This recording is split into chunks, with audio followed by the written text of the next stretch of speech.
सत्यनारायण भगवान की जय। सत्यनारायण भगवान की जय। आइए हमारे साथ सत्यनारायण व्रत कथा को सुने। श्री सत्यनारायण व्रत कथा पहला अध्याय। एक समय नेमी शरणाई तीर्थ में सनकादिक 88,000 ऋषियों ने श्री सूत जी से पूछा, हे प्रभु, इस कलयुग में वेद विद्या रहित मनुष्य को प्रभु भक्ति किस प्रकार मिलेगी तथा उनका उद्धार कैसे होगा।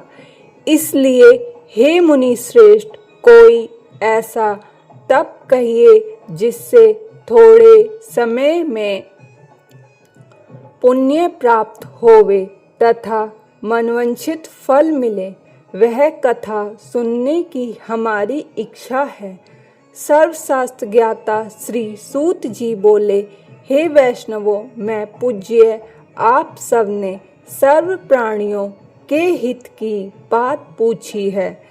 अब मैं उस श्रेष्ठ व्रत को आप लोगों में कहूँगा जिस व्रत को नारद जी ने लक्ष्मी नारायण से पूछा था और श्री लक्ष्मीपति ने मुनि श्रेष्ठ नारद से कहा था। सो ध्यान से सुनो। ओम नमो भगवते वासुदेवाय, वासुदेवाय हरि वासुदेवाय। एक समय योगीराज नारद जी दूसरों के हित की इच्छा से अनेक लोकों में घूमते हुए मृत्युलोक में आ पहुँचे।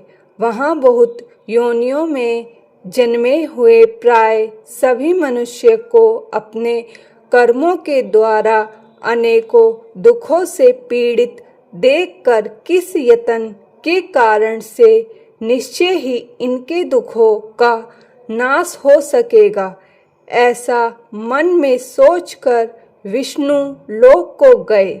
वहाँ श्वेत वर्ण और 4 भुजाओं वाले देवों के ईश नारायण को, जिनके हाथों में शंख चक्र गदा और पद्म थे तथा बनमाला पहने हुए थे, देखकर स्तुति करने लगे। हे भगवान, आप अत्यंत शक्ति से संपन्न हैं।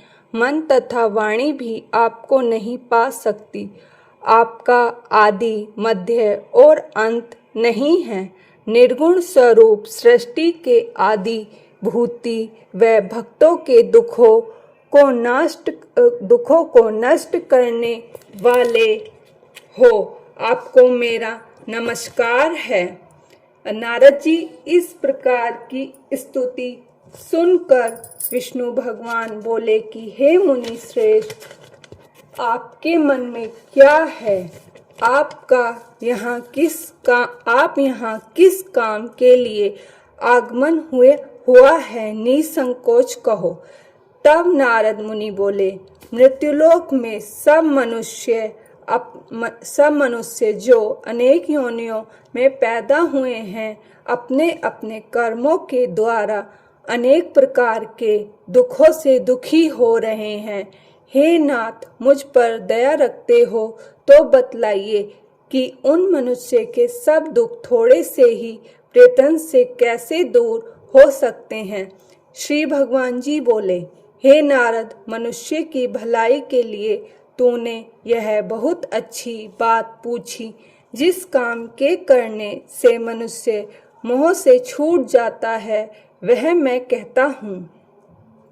सुन, बहुत पुण्य का देने वाला स्वर्ग तथा मनुष्य लोक दोनों में दुर्लभ एक व्रत है।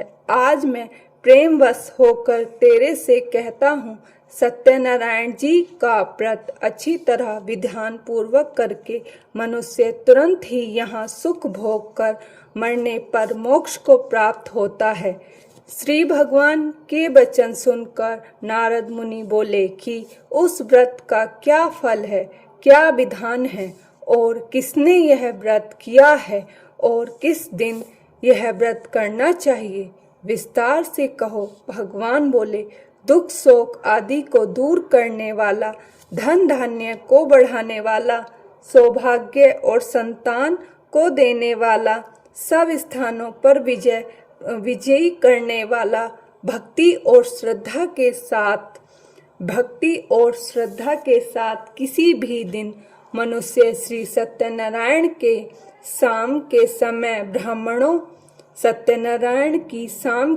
ब्राह्मणों और बंधुओं के साथ धर्मपरायण होकर पूजा करे, भक्तिभाव से सवाय दे, नवेक केले का फल, घी, दूध और गेहूं का चूर्ण लेवे, गेहूं के अभाव में साठी का चूर्ण, शक्कर तथा गुड़ ले और सब भक्षण योग्य पदार्थ जमा करके सेवाएं पर अर्पण कर देवे तथा बंधुओं सहित भोजन करावे, भक्ति के साथ स्वयं भोजन करे, नृत्य गीत आदि का आचरण कर सत्यनारायण भगवान को स्मरण कर समस्त समय व्यतीत करे। इस तरह का व्रत करने पर मनुष्य की इच्छा निश्चय ही पूरी होती है। विशेषकर कालिकाल में भूमि पर यही मोक्ष का सरल उपाय है। पहला अध्याय समाप्तम। ओम नमो भगवते वासुदेवाय, वासुदेवाय हरि वासुदेवाय। आइए दूसरा अध्याय सुने। सूत जी बोले, हे ऋषियों, जिसने पहले समय में इस व्रत को किया है उसका इतिहास कहता हूँ, ध्यान से सुनो। सुंदर काशीपुरी नगरी में एक अति निर्धन ब्राह्मण रहता था। वह भूख और प्यास से बेचैन हुआ नित्य ही पृथ्वी पर घूमता था। ब्राह्मणों से प्रेम करने वाले भगवान ने ब्राह्मण को दुखी देखकर बूढ़े ब्राह्मण का रूप धर उसके पास जा आदर के साथ पूछा, हे विप्र, नित्य दुखी हुआ पृथ्वी पर क्यों घूमता है? हे श्रेष्ठ ब्राह्मण, यह सब मुझसे कहो, मैं सुनना चाहता हूँ। ब्राह्मण बोला, मैं बहुत निर्धन हूँ, भिक्षा के लिए पृथ्वी पर फिरता हूँ। भगवान, यदि आप इसका उपाय जानते हो तो कृपया कर कहो। वृद्ध भगवान बोले कि सत्यनारायण भगवान मानवचित फल को देने वाले हैं, इसीलिए हे ब्राह्मण, तू उनका पूजन कर, जिसके करने से मनुष्य सब दुखों से मुक्त होता है। ब्राह्मण को सारा व्रत का विधान बताकर बूढ़े ब्राह्मण का रूप धारण करने वाले सत्यनारायण भगवान अंतर्ध्यान हो गए। जिस व्रत को वृद्ध ब्राह्मण ने बतलाया है, मैं उसको करूंगा। यह निश्चय करने पर उसे रात में नींद भी नहीं आई। वह सवेरे ही उठा, सत्यनारायण के व्रत का निश्चय कर भिक्षा के लिए चला। उस दिन उसको भिक्षा में बहुत धन मिला, जिससे बंधु बांधवों के साथ उसने सत्यनारायण का व्रत किया। इसके करने से वह ब्राह्मण सब दुखों से छूट कर अनेक प्रकार की संपत्तियों से युक्त हुआ। उस समय से वह ब्राह्मण हर मास व्रत करने लगा। इस तरह सत्यनारायण भगवान के इस व्रत को जो करेगा वह सब पापों से छूटकर मोक्ष को प्राप्त होगा।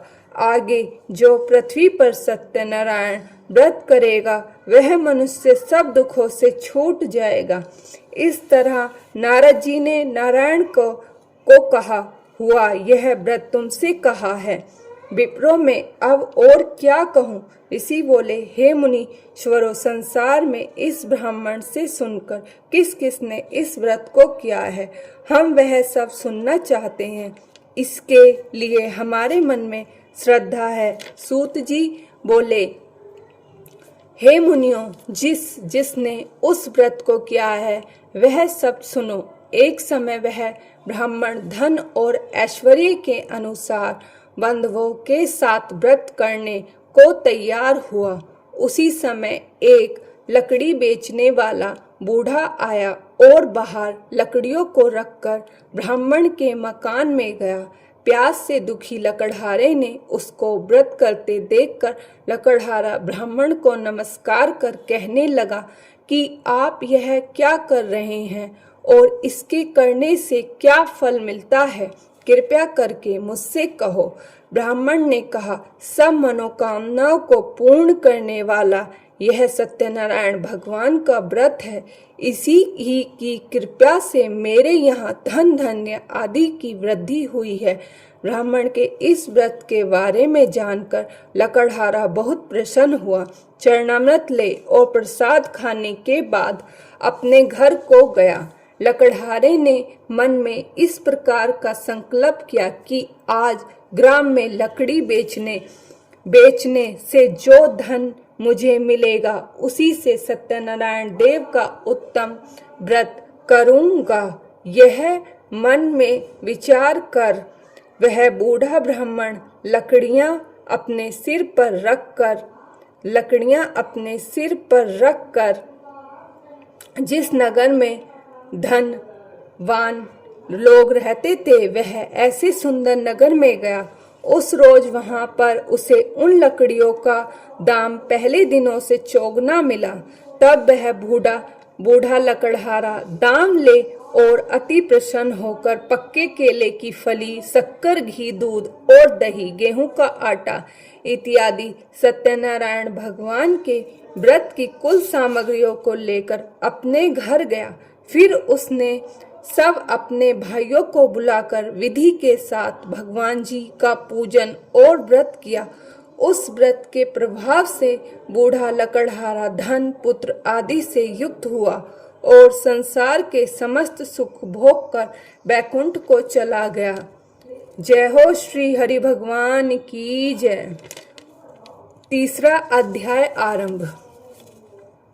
सूत जी बोले, हे श्रेष्ठ मुनियों, अब आगे की कथा कहता हूँ, सुनो। पहले समय में उल्कामुख नाम का एक बुद्धिमान राजा था। वह सत्यवक्ता और जितेंद्रिय था। प्रतिदिन देव स्थानों को जाता तथा गरीबों को धन देकर उनके कष्ट दूर करता था। उसकी पत्नी कमल के समान मुख वाली और सती साध्वी थी।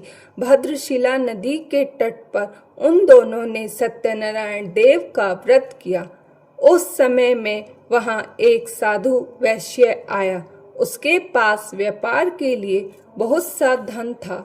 नाव को किनारे पर ठहराकर राजा के पास गया और राजा को व्रत करते हुए देखकर विनय के साथ पूछने लगा, हे राजन, भक्तियुक्त चित्त से यह आप क्या कर रहे हैं? मेरी सुनने की इच्छा है, यह आप मुझे बताइए। राजा बोला, हे साधु, अपने बंधुओं के साथ पुत्र आदि की प्राप्ति के लिए यह महाशक्ति सत्यनारायण भगवान का पुत्र भगवान का व्रत व पूजन किया जा रहा है। राजा के वचन सुनकर साधु आदर के साथ बोला, हे राजन, मुझसे इसका सब विधान कहो। मैं भी आपके कथन अनुसार इस व्रत को करूंगा। मेरे भी कोई संतान नहीं है और इससे निश्चय होगी। राजा से सब विधान सुन व्यापार से निवृत्त हो वह आनंद के साथ घर गया। साधु ने अपनी स्त्री से संतान देने वाले उस व्रत का समाचार सुनाया और कहा कि जब मेरे संतान होगी तब मैं इस व्रत को करूंगा। साधु ने ऐसे वचन अपनी स्त्री लीलावती को कहे। एक दिन उसकी स्त्री लीलावती पति के साथ आनंदित हो संसारिक धर्म में प्रवृत्त होकर सत्यनारायण भगवान की कृपा से गर्भवती हो गई तथा 10वें महीने में उसके एक सुंदर कन्या का जन्म हुआ। दिन दिन वह इस तरह बढ़ने लगी जैसे शुक्ल पक्ष का चंद्रमा बढ़ता है। कन्या का नाम कलावती रखा गया। तब लीलावती ने मीठे शब्दों में अपने पति से कहा कि आपने जो संकल्प किया था कि भगवान का व्रत करूंगा, अब आप उसे करिए। साधु बोले, हे प्रिय, इसके विवाह पर करूंगा। अपनी पत्नी को आश्वासन दे। वह नगर को गया। कलावती पितृगृह में वृद्धि को प्राप्त हो गई। साधु ने जब नगर में सखियों के साथ अपनी पुत्री को देखा तो तुरंत ही दूत बुलाकर कहा कि पुत्री के वास्ते कोई सुयोग्य वर देख कर लाओ। साधु की आज्ञा पाकर दूत कंचन नगर पहुंचा और वहां पर बड़ी खोज कर और देखभाल कर लड़की के वास्ते सुयोग्य वाणिक पुत्र को ले आया। उस सुयोग्य लड़के को देखकर साधु ने अपने भाई बंधुओं सहित प्रसन्नचित्त अपनी पुत्री का विवाह उसके साथ कर दिया, किंतु दुर्भाग्य से विवाह के समय भी उस व्रत को करना भूल गया। तब श्री भगवान क्रोधित हो गए और श्राप दिया कि तुम्हें दारुण दुख प्राप्त होगा। अपने काम में कुशल साधु बनिया अपने जमाता सहित समुद्र के समीप रतनपुर नगर पहुंचा और वहां दोनों ससुर जमाई चंद्रकेतु राजा के नगर में पहुंचे और व्यापार करने लगे। एक रोज भगवान सत्यनारायण की माया से प्रेरित कोई चोर राजा का धन चुराकर शीघ्र जा रहा था, किंतु पीछे से राजा के दूतों को आता देखकर चोर ने घबराकर भागते भागते धन को वहीं चुपचाप रख दिया जहां वह दोनों ससुर जमाई ठहरे हुए थे। तब दूतों ने उस साधु वैश्य के पास राजा के धन को रखा देखकर दोनों को बांध कर ले गए और प्रसन्नता से दौड़ते हुए राजा के समीप जाकर बोले, यह दो चोर हम पकड़कर लाए हैं, देखकर आज्ञा दें। राजा की आज्ञा से उनको कठिन कारावास में डाल दिया और उनका धन राजा ने छीन लिया। उसी श्राप द्वारा उनकी पत्नी भी घर पर बहुत दुखी हुई और घर पर जो धन रखा था चोर चुरा कर ले गए। शारीरिक व मानसिक पीड़ा से भूख प्यास से अति दुखित हो अन्न की चिंता में कलावती एक ब्राह्मण के घर गई। वहां उसने सत्यनारायण व्रत होते देखा। वहां उसने कथा सुनी तथा प्रसाद ग्रहण कर रात को घर आई। माता ने कलावती से कहा, हे पुत्री, दिन में कहाँ रही, वह तेरे मन में क्या है? कलावती बोली, हे माता, मैंने एक ब्राह्मण के घर सत्यनारायण का व्रत देखा है। कन्या के वचन सुनकर लीलावती भगवान के पूजन की तैयारी करने लगी। लीलावती ने परिवार और बंधुओं सहित भगवान का पूजन किया और यह वर मांगा कि मेरे पति और दामाद ही आ जावें और प्रार्थना की कि हम सब का अपराध क्षमा करो। सत्यनारायण भगवान इस व्रत से संतुष्ट हो गए और राजा चंद्रकेतु को स्वप्न में दिखाई दिए और कहा, हे राजन, दोनों बंदी वैश्य प्रत हैं, छोड़ दो और उनका सब धन जो तुमने ग्रहण किया है दे दो, नहीं तो तेरा धन, राज्य, पुत्र आदि सब नष्ट कर दूंगा।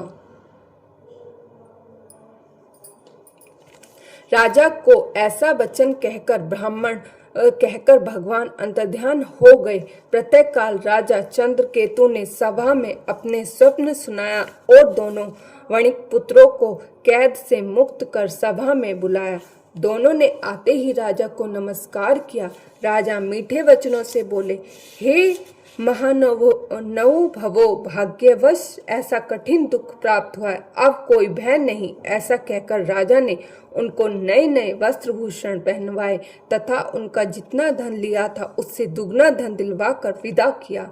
दोनों वैश्य अपने घर को चल दिए। चौथा अध्याय आरंभ। ओम नमो भगवते वासुदेवाय, वासुदेवाय हरि वासुदेवाय।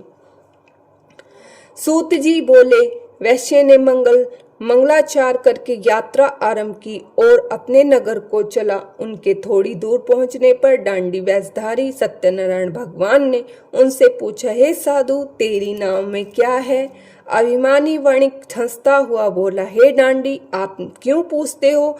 क्या धन लेने की इच्छा है? मेरी नाम में तो बेल तथा पत्ते आदि भरे हैं। वैश्य का कठोर वचन सुनकर भगवान ने कहा, तुम्हारा वचन सत्य हो। ऐसा कहकर डांडी वहां से चले गए और कुछ दूर जाकर समुद्र के किनारे बैठ गए। डांडी के जाने पर वैश्य ने नित्य क्रिया करने से बाद नाव को उठी देखकर अचंभा किया तथा नाव में बैल आदि देखकर मूर्छित हो जमीन पर गिर पड़ा। फिर मूर्छा खोलने पर बहुत शोक करने लगा। तब उसका दामाद बोला कि आप शोक न करें, यह डांडी का श्राप है, अतः उनकी शरण में चलना चाहिए, तभी हमारी मनोकामना पूर्ण होगी। दामाद के वचन सुन वह डांडी के पास पहुंचा, अत्यंत भक्ति भाव से नमस्कार करके बोला, मैंने जो आपसे असत्य वचन कहे थे उसको क्षमा करो। ऐसा कहकर महान शोकोत्तर हो रोने लगा। तब डांडी भगवान बोले, हे वणिक पुत्र, मेरी आज्ञा से बार बार तुम्हें दुख प्राप्त हुआ है, तू मेरी पूजा से विमुख हुआ है। साधु बोला, हे भगवान, आपकी माया से मोहित ब्रह्मा आदि भी आपके रूप को नहीं जानते, तब मैं अज्ञानी कैसे जान सकता हूँ। आप प्रसन्न होइए, मैं समर्था के अनुसार आपकी पूजा करूँगा। मेरी रक्षा करो और पहले के समान नौका में धन भर दो। उनके भक्ति युक्त वचन सुनकर भगवान प्रसन्न हो गए। उसकी इच्छा अनुसार वर देखकर अंतर्ध्यान हो गए। तब उन्होंने नाव पर आकर देखा कि नाव धन से परिपूर्ण है। फिर वह भगवान सत्यदेव का पूजन कर साथियों सहित अपने नगर को चला। जब अपने नगर के निकट पहुंचा तब दूत को घर भेजा। दूत ने साधु के घर जा उसकी स्त्री को नमस्कार कर कहा कि साधु अपने दामाद सहित इस नगर के समीप आ गए हैं। ऐसा वचन सुनकर सती ने बड़े हर्ष के साथ सत्यदेव का पूजन कर पुत्री से कहा, मैं अपने पति के दर्शन को जाती हूँ, तू कार्य पूर्ण करके शीघ्र आना। माता के वचन सुनकर कलावती प्रसाद छोड़ पति के पास गई। प्रसाद की अवज्ञा के कारण सत्यदेव ने रुष्ट हो उनके पति को नाव सहित पानी में डुबा दिया। कलावती अपने पति को न देखकर रोती हुई जमीन पर गिर गई। इस तरह नौका को डूबा हुआ तथा कन्या को रोता देख साधु दुखित हो बोला, हे प्रभु, मुझसे या मेरे परिवार से जो भूल हुई उसे क्षमा करो। उसके दीन वचन सुनकर सत्यदेव प्रसन्न हो गए और आकाशवाणी हुई, हे साधु, तेरी कन्या मेरे प्रसाद को छोड़कर आई है, इसीलिए इसका पति अदृश्य हुआ। यदि वह घर जाकर प्रसाद खाकर लौटे तो इसे पति अवश्य मिलेगा। आकाशवाणी में ऐसा सुनकर कलावती ने घर पहुंचकर प्रसाद खाया। फिर उसने आकर अपने पति के दर्शन किए। तब वैश्य परिवार के सब लोग प्रसन्न हुए। फिर साधु ने बंधुओं सहित सत्यदेव का विधि पूर्वक पूजन किया। उस दिन से हर पूर्णिमा व संक्रांति को सत्यनारायण का पूजन करने लगा। फिर इस लोक का सुख भोग कर स्वर्ग को चला गया। जय हो। ओम नमो भगवते वासुदेवाय नमः। 5वां अध्याय आरंभ। सूत जी बोले, हे ऋषियों, मैं और भी कथा कहता हूँ, सुनो। प्रजा पालन में लीन तुगध्वज नाम का राजा था। उसने भी भगवान का प्रसाद त्याग कर बहुत दुख पाया। एक समय वन में जाकर पशुओं को मारकर बड़ के पेड़ के नीचे आया। उसने भक्ति भाव से ग्वालों को बंधुओं सहित सत्यनारायण का पूजन करते राजा देखकर श्री अभिमानस न वहां गया और न नमस्कार किया। जब ग्वालों ने भगवान का प्रसाद उसके सामने रखा तो वह प्रसाद को त्याग कर अपनी सुंदर नगरी को चला गया। वहां उसने अपना सब कुछ नष्ट पाया तो वह जान गया कि यह सब भगवान ने किया है। तब वह विश्वास कर ग्वालों के समीप गया और विधि पूर्वक पूजन कर प्रसाद खाया तो सत्यदेव की कृपा से सब जैसा था वैसा हो गया तथा सुख भोग कर मरने पर स्वर्लोक को गया।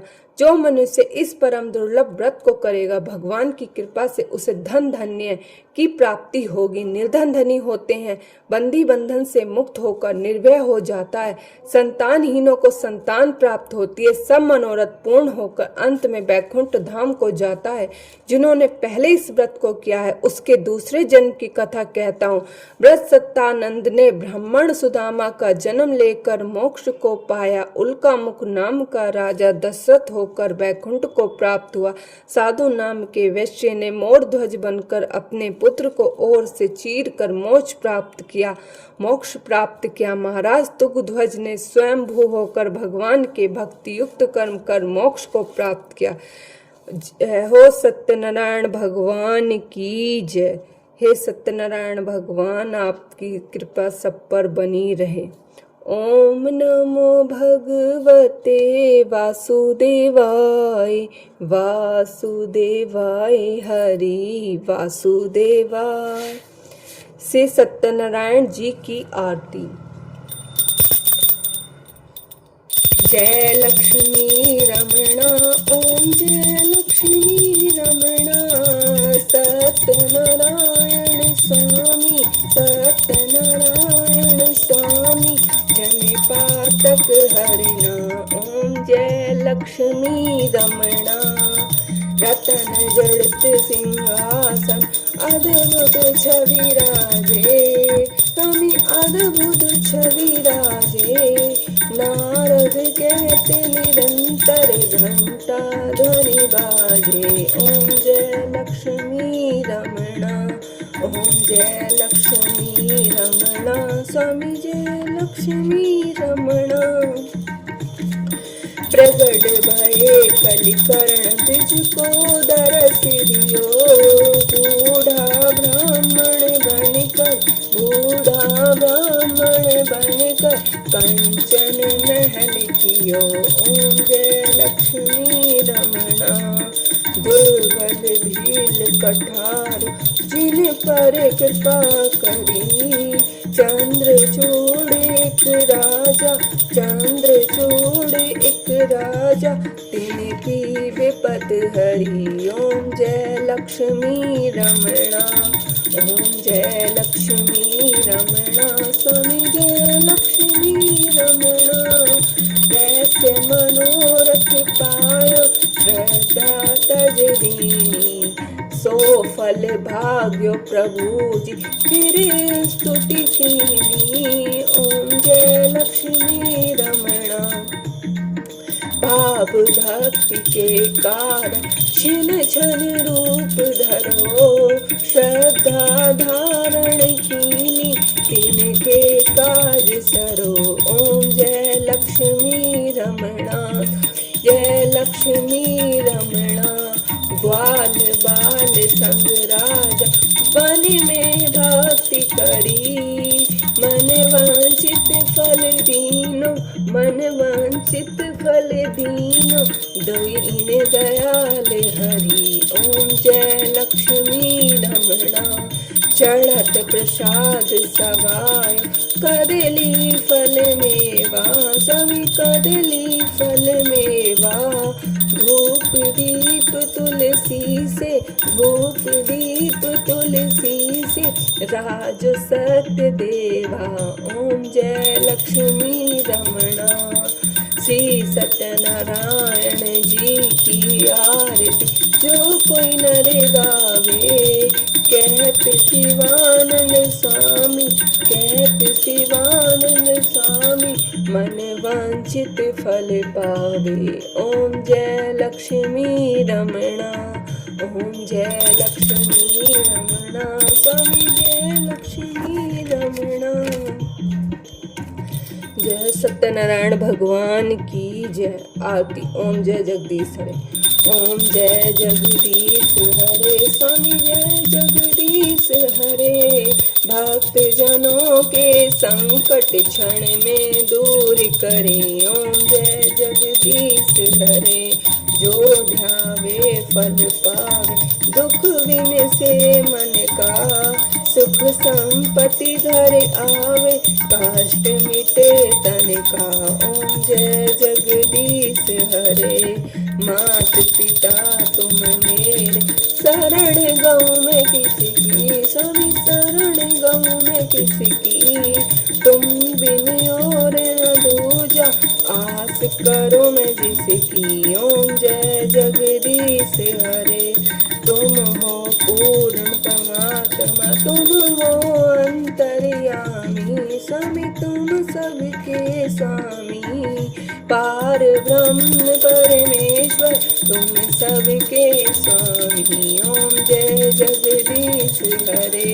तुम करुणा के सागर तुम पालन करता मैं मूर्ख कलकामी कृपा करो भरता ओम जय जगदीश हरे। तुम हो एक अगोचर सबके प्राणपति किस विधि मिलूं दया में तुमको मैं कुमति ओम जय जगदीश हरे।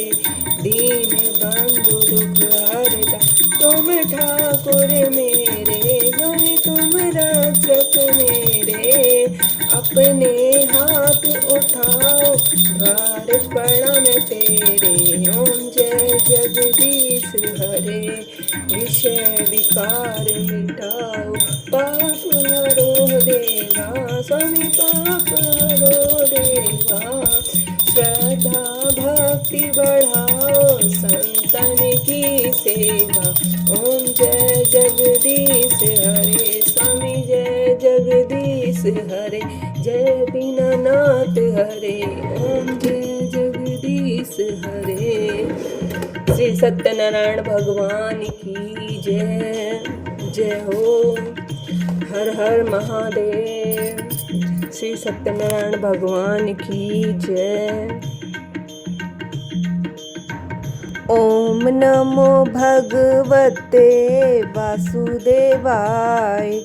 वासुदेवाय हरि वासुदेवाय।